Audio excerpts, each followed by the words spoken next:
Hello everybody, this is toysarerussruss, and for this quick comparison video we're going to be comparing a Newage Seeker jet with a standard Hasbro Takara one. So as you can see, I've got a couple of versions of each, so we can just very quickly look at both modes. I'll show you the differences if there are any apart from the obvious size, and again I'll just go through I suppose the main things and the differences between these particular figures. So I'm going to start off with the alternate mode. I'm just going to move these out of the way. This has become I suppose a recurring theme on this channel.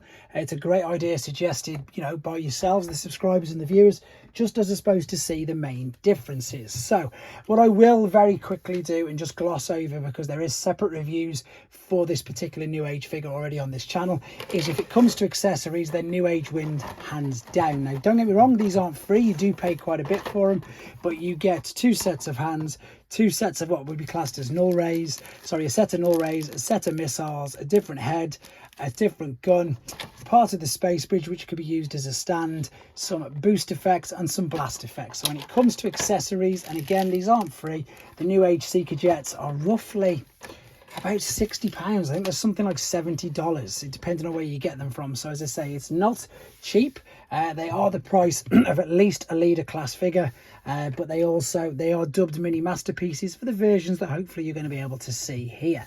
So if I start off with the Newage jet, it's a little more basic than the bigger one, but it's pretty much the same. You've got the spaces there where you can attach any one of the missiles, etc. The big difference is the back part here, so the thrusters and everything, these are actually die cast. You can still do the same as what you can with the the bigger versions, the originals. You can move these about, you can slightly disconnect that, move it around, fold the tails, etc.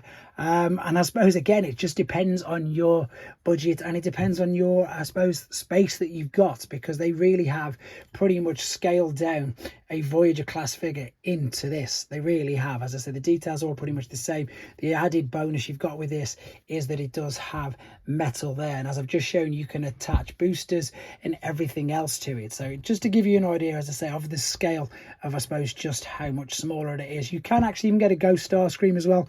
As I said, for this particular video I'm just using Acid Storm to show you them. So the other thing I think, let's have a quick look. Maybe, I don't know, actually I was going to say, does the Newage tidy up everything a little bit better? Perhaps so. I think you can still tell that both of these, the arms are tucked in at some point there, same as that, and the legs are all folded up. But with regards to alternate modes and aesthetics, they're both equally as good as each other. Now when we bring in the robot mode, so again I've gone with a slightly different one, because as I've already mentioned, there's no real difference with I think any company. Once you get one particular Seeker mold, that's it, they just flood the market with loads of them. So again with this you would be able to attach them to the side, in the hands, etc. So in fact, to make it look a little bit fairer, let's just take all the accessories off. And as I say, this is where you'll really sort of see that they get the term, and they are dubbed as mini masterpieces, because the articulation in these, I think it might be slightly better. So we've obviously got the head twisting, we've got the ball and socket joints for the shoulders, the swivel at the biceps and the flexion, and the wrist swivel. So that, to be fair, is all exactly the same as that. The difference with these is there is genuine waist ab crunch. Don't get me wrong, it's not the greatest. Look, it looks like you are snapping them in two, but you can do that without any of the legs moving. Whereas if you want to do that with a mainline figure, you do it and you are just bending the legs forward. You're not ab crunching at all. So it's got the bonus fact that you can do an ab crunch with it. Same principle with the wings. You can move these around, you can lift them up, you can take them back ever so slightly, but you'd have to disconnect there.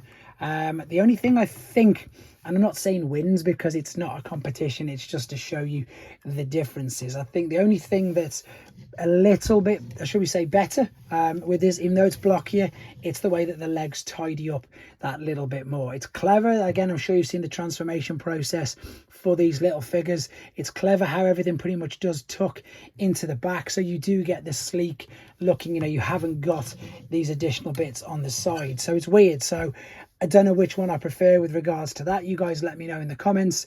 Again, it all boils down to, I said it in the first, well, I said it at the beginning of the video, it's pretty much the same. It's what your budget is and what your shelf space is like, because they're both very, very good and they both serve their purposes.